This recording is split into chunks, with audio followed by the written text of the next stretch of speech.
மங்கையர்க்கரசியார் வந்து சைவத்தை நிலைநாட்டிய பெருமைக்குரியதாக இருந்த மண் திகழ்ந்து கொண்டிருக்கின்றது. இன்னும் சித்திரை திருவிழாவுக்காக லட்சக்கணக்கான மக்கள் கூடுகின்றார்கள். அதுதான் பெருமைக்குரியதாக இருந்து கொண்டிருக்கின்றது. மணிவாசக பெருமான் பிட்டுக்கு மண் சுமந்து அடிபட்டு இந்த உலகத்தை எல்லாம் சிறப்புடையதாக காட்டியதுதான் இந்த மண்ணுக்கு பெருமையுடையதாக இருக்கின்றது. மற்றவர்களெல்லாம் வருவார்கள், செல்வார்கள், சென்று கொண்டே இருப்பார்கள். ஆனால் நமக்கு அழியாத செல்வமுடையதாக இருப்பது எது என்றால் நம்முடைய அருளாளர்களெல்லாம் கொடுத்திருக்கின்ற இந்த அருள் பதியங்கள் தான். நம்முடைய வாரியார் சுவாமிகள் சொல்லுவார், இந்த சபைக்கு நிரந்தர தலைவராக அவர்கள்தான் இருந்து கொண்டிருக்கின்றார் என்று உள்ளே நுழைகின்ற பொழுது சொன்னார்கள். அவர் சொல்லுவார்கள், ஐயா அவர் சொன்னது போல இதைத்தான் நினைவுபடுத்தி சொல்லுவார். நேற்றுக்கு குமுதம் வாங்கின ஆனந்த கூடம் வாங்கினது பழைய புத்தகம்னு சொல்லுவாங்க. தேவாரம் திருப்புகழ் பழைய புத்தகம் இது வேண்டான்னு சொல்லி யாரும் ஒதுக்கி வைக்க மாட்டார்கள். அது என்றும் அழியாத புகழுடைய நூலாக இருந்து கொண்டிருக்கு. அது அழியாது.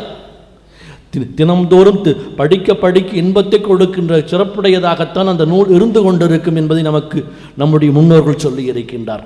நம்முடைய 2ஆம் குருமகா சன்னிதானங்கள் அவர்கள் மிகப்பெரிய கவிஞர். கந்தசுவாமி சுவாமிகள் மிகப்பெரிய கொங்கு நாட்டினுடைய கச்சியப்பர் என்று போற்றப்படுகின்றவர்கள் 15,000 கவிகளை பாடியிருக்கின்றார்கள். மருதமலை அலங்காரத்திலே மிக அழகாக பாடுவார்கள். முருகனுடைய அடியார்கள் எதை நினைக்கின்றார்களோ தொண்டர்களாக அதையெல்லாம் கொடுக்கின்ற சிறப்பு முருகப்பெருமானுக்கு உண்டு என்று சொல்லுவார். தொண்டர் எண்ணிய யாவும் உடனளிக்கும் என்று சொல்லுவார். திரு அளிக்கும் பெரும் கல்வியும் நல்கிடும் சேனுலகார் தரு அளிக்கும் பதம் யாவையும் மீந்திடும் தன்னணைய உரளிக்கும். அடுத்த வரியிலே சொல்லுவார், தொண்டர் எண்ணிய யாவும் உடனளிக்கும் மறு அளிக்கும் பொருள் சூழ் மருதாசலன் மண்பதமே என்று இந்த மண்ணினுடைய சிறப்பை சொல்லுவார். தொண்டர்கள் எல்லாம் எண்ணுதை கொடுக்கின்ற சிறப்புடையதாக நம்முடைய அருளாளர்களுடைய அருள் பாடல் நமக்கு உரியதாக இருக்கின்றது.